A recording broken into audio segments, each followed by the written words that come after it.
Today we're going to be checking out a plugin that may sound just a little bit too good to be true for those of you who are struggling with EQ. That rhymed.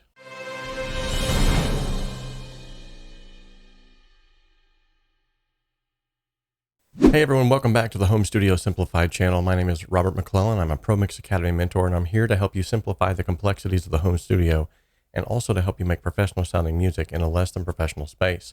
Now, today's plugin that we're going to be reviewing may very well help you do just that. Now, first off, I want to let you know that this is not a sponsored video in the sense that Sonible has paid me to say anything or to showcase this product. They did, in fact, however, give me 3 copies of this to give away to you, my audience members, in which case I'll be giving away one of them here, one of them on my Instagram account, and one of them in my Discord channel. Now, in order to be eligible to win, you have to either be a subscriber to the channel, a follower on Instagram, or you have to be a part of the Discord group. Okay, without further ado, let's take a dive into this plugin and let me show you exactly what this thing does. Okay, now that we've hopped over to the desktop, you can see I've got Cakewalk by BandLab open. This is my DAW of choice, as well as Sonible's Smart EQ3 opened up and ready to go. Now, generally speaking, with these types of reviews, what I like to do is showcase the controls first and then get into sound examples. That said, if you don't want to wade through all of the nerdy stuff that I'm getting ready to talk about, then you can go straight to the sound examples by using the chapters that's in the description of the video. All right, so with my face removed from the screen and the plugin front and center, let's go ahead and check out a few things right out of the gate. Is this thing resizable? I see these little lines down here that usually denotes that it is, and wow, you can actually get this thing pretty big on the screen. So that's definitely viewable from the other side of the room if need be. I mean, this gets pretty stinking big. So let's go ahead over the controls of the plugin first, starting at the upper left-hand corner, moving to the right. So you can see that there's this join group button here.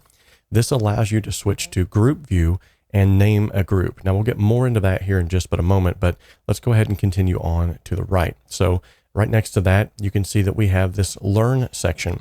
This helps you to initiate the learning process for the AI algorithms and select profiles, as well as to save some custom profiles.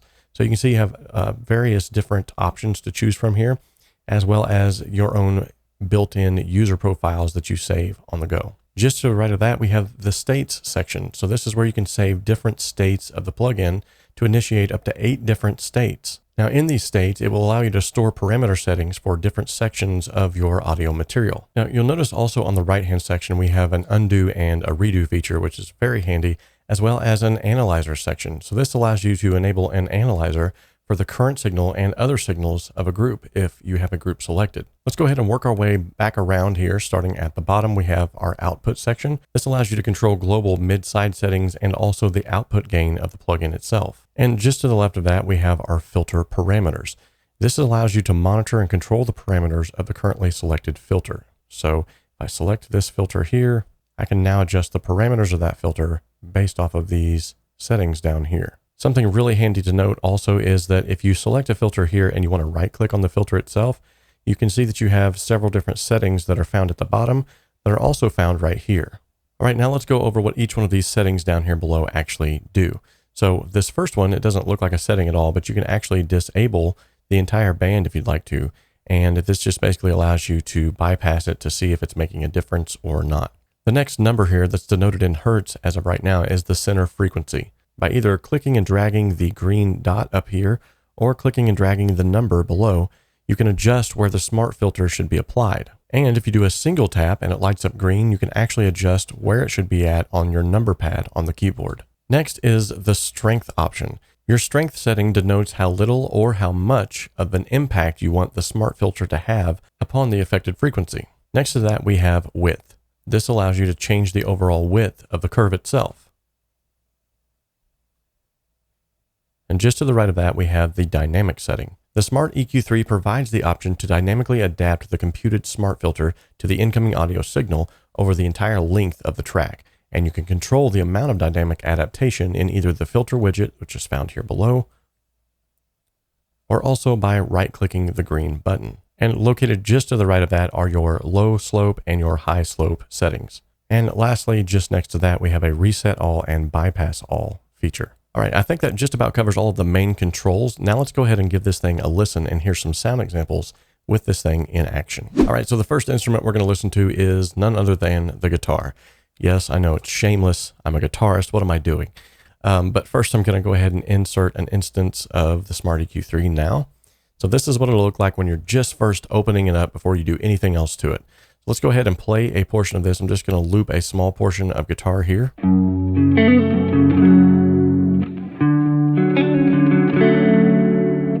That's what it sounds like now, but let's allow the Smart EQ3 to actually learn what it sounds like. So we'll play it again.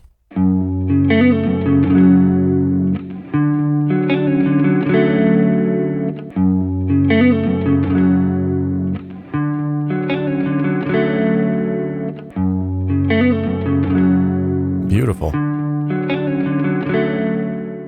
Okay, so the cool thing is right out of the gate, the first thing I noticed is that it cut out a lot of the muddiness, but still left the girth of the low end in there, and also boosted some areas that I really would have boosted anyway. So right out of the gate, just set on universal, it did a really good job. Let's set it to electric guitar. We'll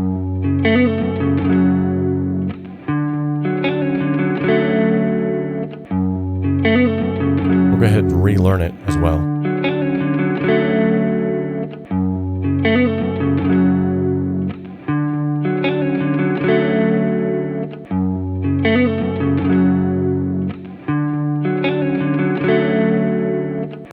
Okay, now let's do a quick before and after. So I will disable the plugin now, and then about halfway I will enable it.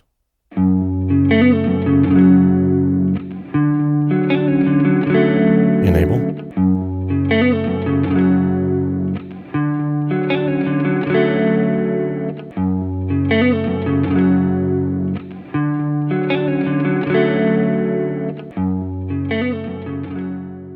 So right out of the gate, very subtle. I love what it's doing. Now let's see if we can actually tweak these settings just a little bit more. So you'll notice here on the bottom right-hand corner, there's a plus symbol. Now, if I hit that plus symbol, it's going to allow me to add a second band here. Now, this is a very cool option because it allows you to treat the higher end frequencies different than you would the low end frequencies. So in this case, for instance, if it's already a densely populated mix with a lot of lower end frequencies, then I can actually boost this to allow more of that cut to happen in the lower regions and less in the higher regions. Likewise, I can also set it to be a little bit more dynamic in these higher regions than I would in the other.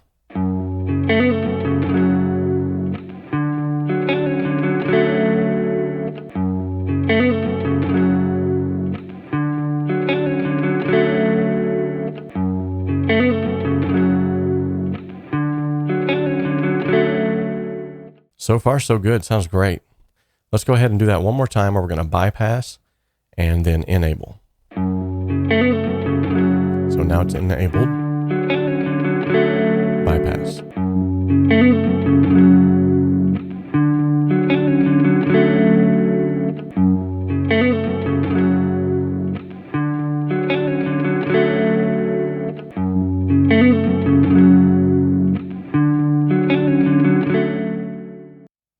I love how it just cleaned that electric guitar up.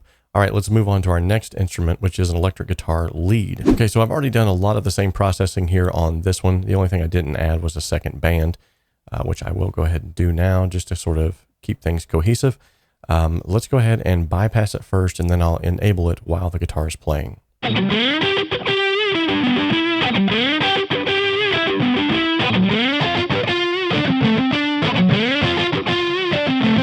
Okay, very cool. Let's start it again, bypassed. And enabled.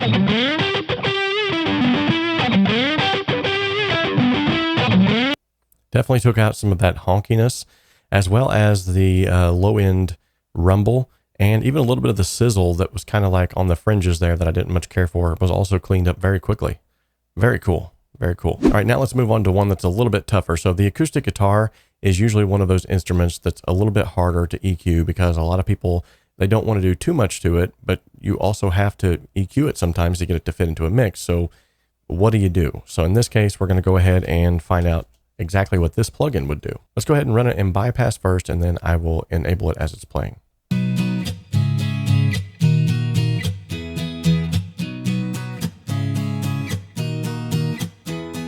Wow.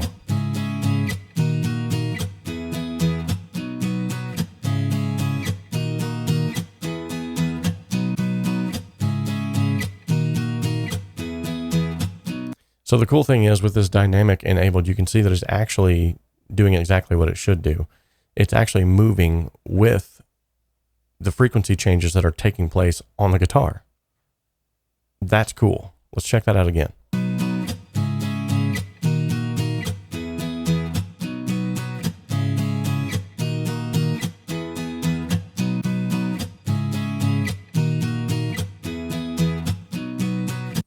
All right, so definitely that really cleaned up that acoustic guitar. One more time, we're going to bypass it. Very boomy and bassy. Enable it.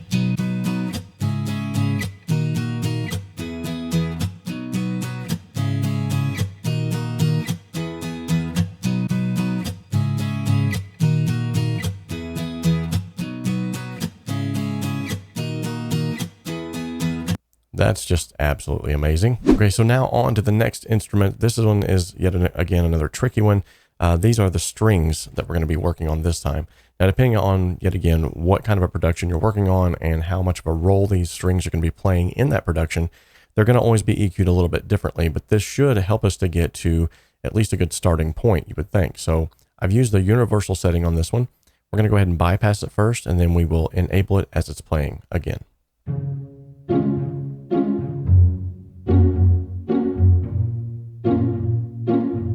Okay, here we go.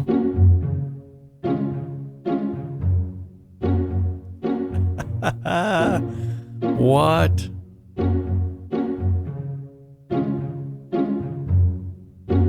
And if at any time I want to put some of that low end back in there, just lower the amount of dynamic EQ that's taking place.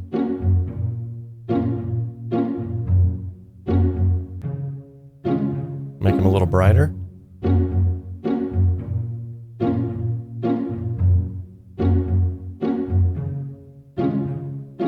Good night, Irene. This plugin's amazing. All right, so for the piano, we've allowed the EQ to learn based off of the piano setting that's found within the drop-down menu.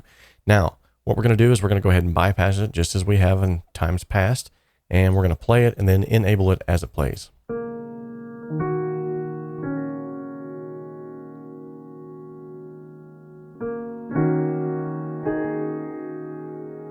Okay, enable.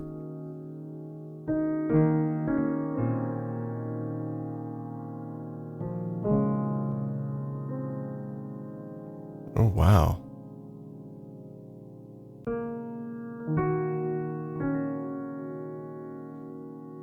Man, it opened up the piano so much that it almost made it sound wider than what it did without the EQ. Listen, I'm going to bypass it. You can feel it kind of close up just a little bit. Goes more center. Enabled. See how it opened up just a little bit? That's crazy.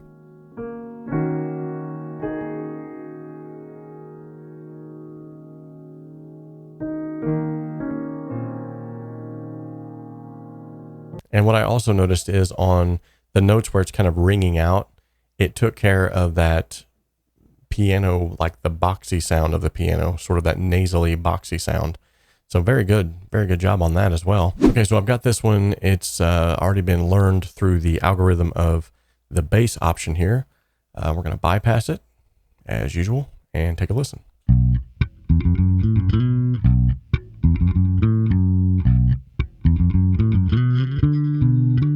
Doesn't sound bad.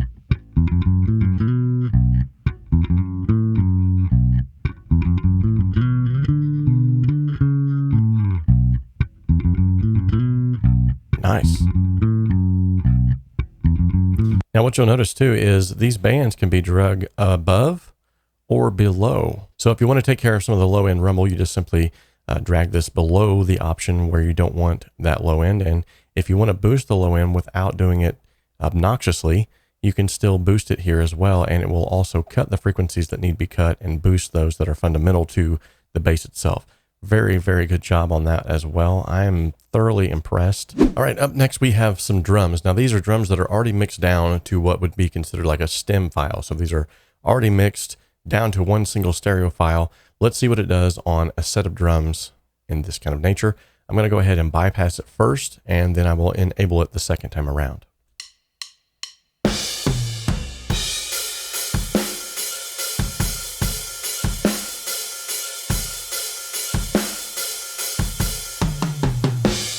Enable.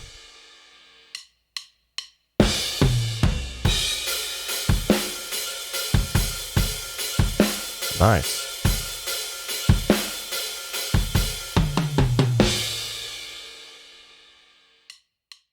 All right, so what I heard on this one was, it wasn't as dramatic of an effect as you would think, but it definitely took care of that high-end sizzle, that harshness of the cymbals. Take a listen to especially the cymbals again as we listen back to this. I'm going to bypass it and enable it, and I'll kind of flip back and forth a couple of times so you kind of hear it.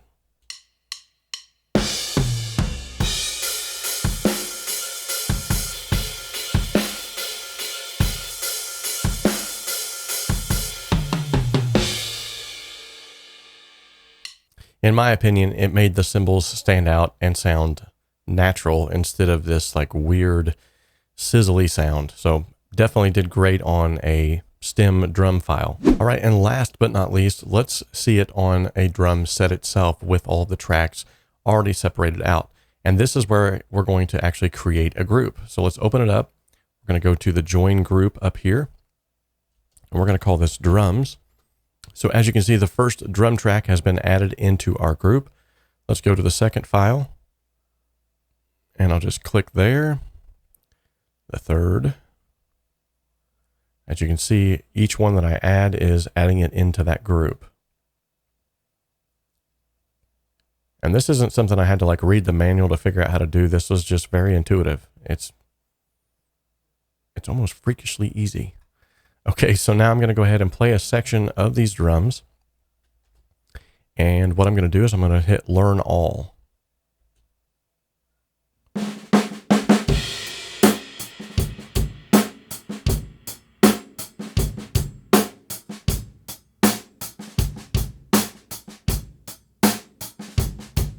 Oh my goodness.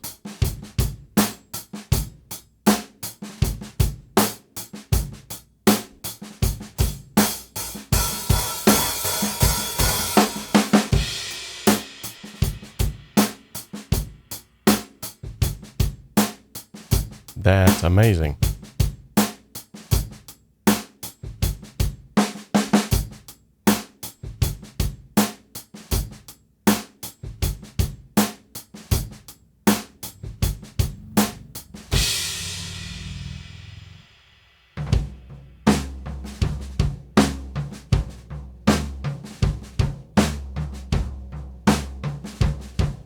Okay, now if I exit this out,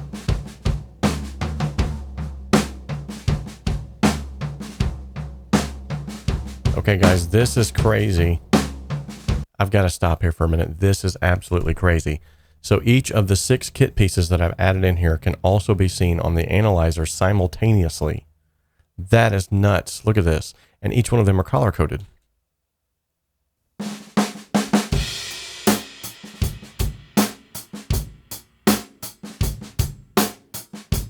This is great for seeing which areas are combating one another frequency-wise, which areas you could boost or cut to help them to set better cohesively inside of a mix or within a space. This is just absolutely amazing. This plugin has far exceeded all of my expectations as far as what it can do. You know, you hear a lot about these smart AI plugins, and some of them really do a good job, and then some of them you're kind of like, eh. This is one of them that just knocked it out of the park. So great job, Sonible. Well, guys, this completely blew my mind. Yes, I know it's a small explosion, but nonetheless, it did a lot of crazy things that I didn't think it was going to do. Leave a comment in the comment section down below and let me know what was your favorite feature on this particular plugin. Remember, you have 3 different chances to win on 3 different platforms. All you have to do is be a follower on Instagram, a member of the Discord group, and a subscriber here on the channel. In order to know how to win, just follow the link in the description, and that will take you to a page where you'll be able to enter in to win one of these for free.